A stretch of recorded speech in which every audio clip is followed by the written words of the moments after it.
अस्सलामुअलैकुम। आज हम आपको बताएंगे कि 1959 में 28वें नंबर पर रिलीज होने वाली फिल्म कौन सी थी। जी हां, इस फिल्म का नाम था नींद।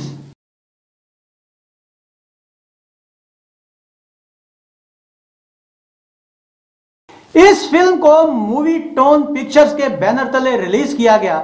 इस रोमांटिक और म्यूजिकल फिल्म के प्रोड्यूसर एस.ए. मलक और ज़काउल्लाह किचलियू थे। इस फिल्म के डायरेक्टर हसन तारिक थे, जिनकी बतौर डायरेक्टर ये पहली फिल्म थी। इस फिल्म को रियाज शाहिद ने लिखा, जबकि स्क्रीन प्ले हसन तारिक ने तहरीर किया। इस फिल्म के कैमरामैन रजा मीर थे। उर्दू जुबान की यह फिल्म मलका स्टूडियो और एवरन्यू स्टूडियो लाहौर में तैयार की गई। यह फिल्म किन अदाकारों पर मुश्तमिल थी, आइए देखें। इस फिल्म में नूरजहां, असलम परवेज, नीलो, निघत सुल्ताना, असद जाफरी, तालिश, अलाउद्दीन, दिलजीत मिर्जा, रक्षी, फजल हक, उमा देवी, हामिद, सिकंदर, इमदाद हुसैन, गौतम और बेबी परवीन शामिल थे। जबकि अदाकारा लैला ने इस फिल्म में मेहमान अदाकारा के तौर पर शिरकत की। इस फिल्म की स्टोरी क्या थी, आइए देखते हैं। इस फिल्म की कहानी कोयला चुनने वाली गरीब लड़कियों सांवरी अदाकारा नूरजहां, बिंदिया अदाकारा नीलो पर मबनी है, जो पेट पालने की खातिर फैक्ट्रियों से कोयला चुनकर बेचती हैं। उनकी खूबसूरती की वजह से हर कोई उन पर डोरे डालने की कोशिश करता है, मगर दोनों अपनी होशियारी से दुनिया से बचकर अपना और अपने घर वालों का पेट पालती हैं। इसी जगह का एक क्लर्क बाबू अदाकार असद चौधरी भी सांवरी से मोहब्बत करता है, मगर कहने की हिम्मत नहीं करता, और इस चक्कर में सांवरी के कबीले की आवारा लड़की रचना अदाकारा निघत सुल्ताना के हाथों लुटता रहता है, ताकि वो उसकी सांवरी से मुलाकात करवा दे। एक दिन कोयले चुनते हुए एक फैक्ट्री के अय्याश मालिक जिमी अदाकार असलम परवेज की नज़र सांवरी पर पड़ जाती है, जो इससे पहले अपनी सेक्रेटरी रिक्की अदाकारा रक्षी से भी चक्कर चला रहा होता है। जिमी अपने मैनेजर अदाकार दिलजीत मिर्जा के जरिए सांवरी को खरीदने की कोशिश करता है, लेकिन सांवरी मैनेजर को करारा जवाब दे देती है। आखिरकार जिमी खुद चाल चलने का फैसला करता है और कोयले खरीदने के बहाने उसे अपनी कोठी बुलाता है। मैनेजर और जिमी सांवरी को सुनाने की खातिर यह जाहिर करते हैं कि जिमी को सांवरी से मोहब्बत हो गई है। मासूम सांवरी ये सुनकर खुश हो जाती है और बिंदिया से इस बात का जिक्र करती है। बिंदिया उसे समझाती है, मगर सांवरी नहीं मानती। एक दिन जिमी रात को सांवरी को मिलने बुलाता है और वहां उसे अपनी झूठी मोहब्बत का यकीन दिलाता है। सांवरी खुशी के मारे उसकी मोहब्बत का एतबार कर लेती है। एक दिन सांवरी बन ठन कर जिमी से मिलने जाती है, मगर चालाक जिमी जानबूझकर वहां नहीं जाता और मैनेजर के हाथों बीमारी की इत्तला भेज देता है। भोली भाली सांवरी जिमी की कोठी पहुंच जाती है, जहां जिमी सादा लो सांवरी को भुला फुसला कर और शादी के सुहाने ख्वाब दिखाकर वरगला लेता है, और यूं जिमी सांवरी को अपनी हवस का निशाना बना लेता है। कुछ अर्सा बाद सांवरी जिमी के बच्चे की मां बनने वाली हो जाती है। इस बात का पता चलने पर बिंदिया सांवरी को खूब सुनाती है। सांवरी के अंधे बाप अदाकार तालिश को जब पता चलता है तो वो सांवरी को खूब कोसता है। सांवरी आखिरकार जिमी से मिलती है, मगर जिमी न सिर्फ उसे ठुकरा देता है बल्कि उसके किरदार पर भी तोहमत लगाता है। सांवरी उसकी मिन्नत समाजत करती है, मगर जिमी उसकी एक नहीं सुनता और उसे घर से निकाल देता है। उधर हर जगह सांवरी के बारे में बातें शुरू हो जाती हैं और सांवरी बदनाम हो जाती है। आखिर सांवरी जिमी के बच्चे को जन्म देती है और इसी दौरान फिल्म में एंट्री होती है तेजो की। तेजू अदाकार अलाउद्दीन जो जेल से रिहा होकर आता है और उसी की बीमार मां की हिफाजत और देखभाल उसकी गैर मौजूदगी में सांवरी करती है। तेजू जो रचना का आशिक होता है और सांवरी को बहन मानता है, उसे अपनी मां से सांवरी की सारी सूरत हाल का पता चल जाता है। तेजू फौरन सांवरी को मिलता है और उससे गुनाहगार का नाम पूछता है, मगर सांवरी नहीं बताती। लेकिन एक दिन बिंदिया उसे जिमी के बारे में बता देती है। तेजू गुस्से में सांवरी से मिलता है और उसे बताता है कि वो जिमी को मारने जा रहा है, मगर सांवरी उसे अपनी मोहब्बत का वास्ता देती है। तेजू जिमी के पास जाकर उसकी मिन्नत समाजत करता है, मगर जिमी ना सिर्फ उसे जलील करता है बल्कि उसे थप्पड़ तक मार देता है। तेजू वापस आ जाता है, मगर उसी रात वो जिमी को मारने उसके घर पहुंच जाता है। वो उसे मारने ही वाला होता है कि दोबारा सांवरी की याद आने पर अपना इरादा बदल देता है। जिमी जाकर तेजू को पिस्तौल के निशाने पर ले लेता है, मगर गोली चलाने की हिम्मत नहीं कर पाता और यूं तेजू चला जाता है। वापस जाकर तेजू सांवरी को इस बात पर कायल करता है कि वो बच्चा जिमी को दे दे, अगर वो यहाँ रहा तो गुर्बत का शिकार हो जाएगा।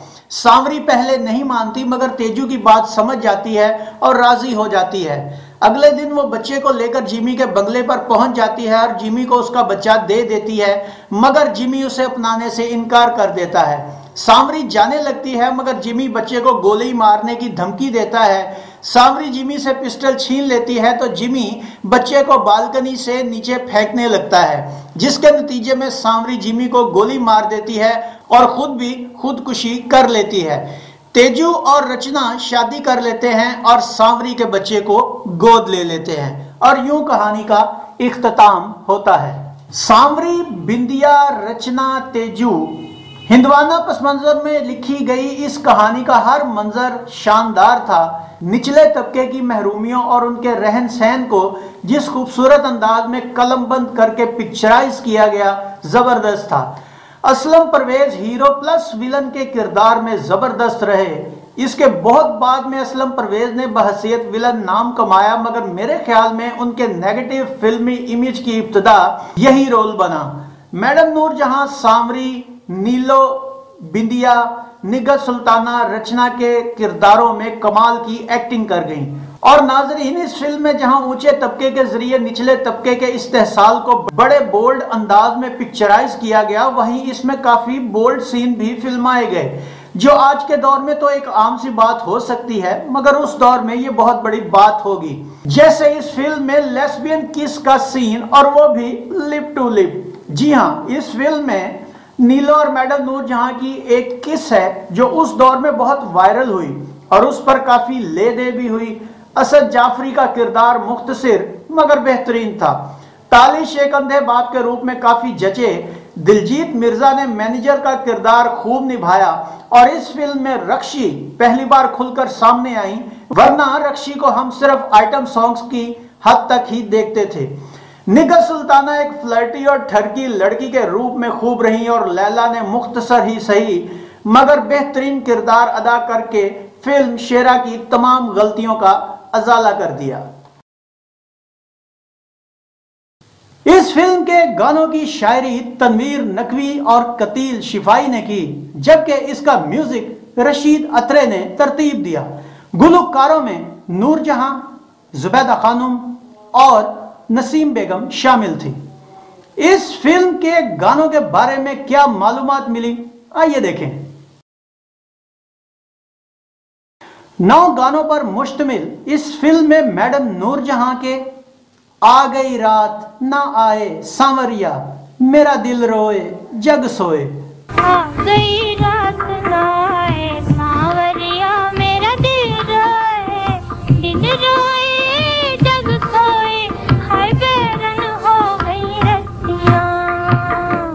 छन छन छन बाजे पायल बाजे सांवरिया, छन छन छन छन बाजे पायल बाजे सांवरिया।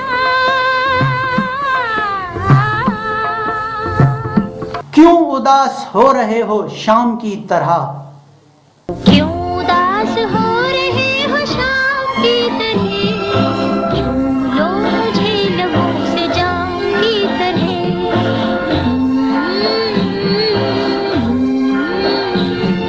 प्रीतम जो मैं जानती प्रीत न किए दुख होवे, प्रीतम जो मैं जानती प्रीत किए दुख हो। तेरे दर पे सनम चले आए, तेरे दर पर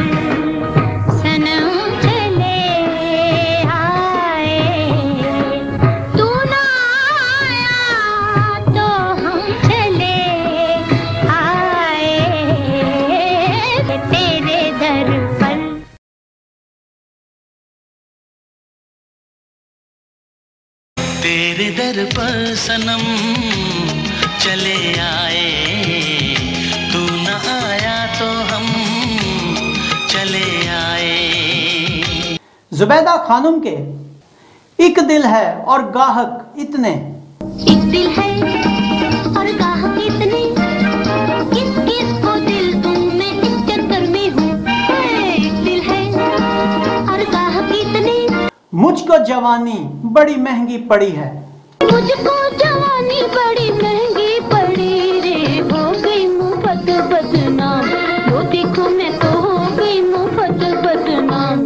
नूरजहां और नसीम बेगम के जिया धड़के रे सखी जोर से, जी आई मिलके बालम चित चोर से। जिया धड़के सखी रे जोर से, जी आई मेरे बलम किसी चोर से।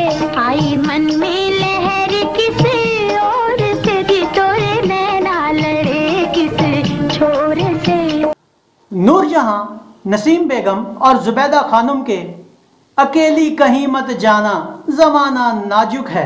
अकेली कहीं मत जाना जमाना नाजुक है, ओ जमाना नाजुक है, करना पड़ेगा पछताना जमाना नाजुक है, ओ जमाना नाजुक है।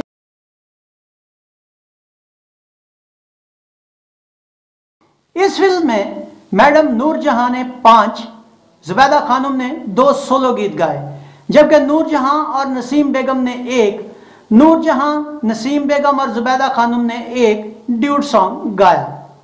यह फिल्म 16 अक्टूबर 1959 बरोज जुमा को कराची के निशात सिनेमा और पाकिस्तान भर में नुमाइश के लिए पेश की गई।